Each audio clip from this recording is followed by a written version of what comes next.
Ukanti abantu bavakalise izimvo zabo ngokusebenza kwale nkqubo yokumiswa ngxi kwentshukumo kweli kuzokuthi kangoku.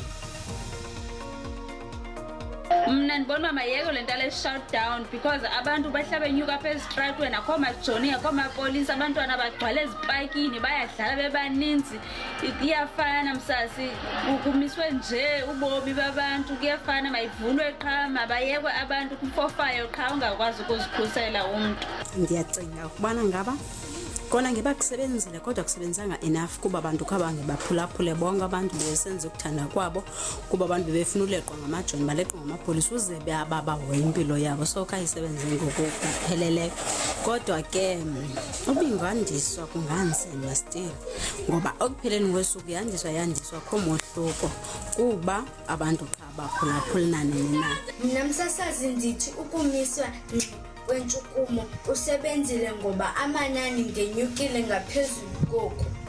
Lilonke urhulumente make ongeze noba yiveki ngoba konqanda ukunena wale virus.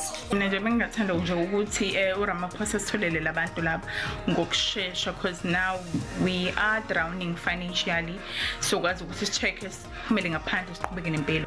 Msasazi ndifuna ukuthi intshukumo ukumiswa kwazo eSouth Africa kusincede kakhulu kusihlangule amanani ngenyuke ngokubaxekileyo ukuba ngabana bekungakhange kube kanti kwenziwe le lockdown 21 days lockdown.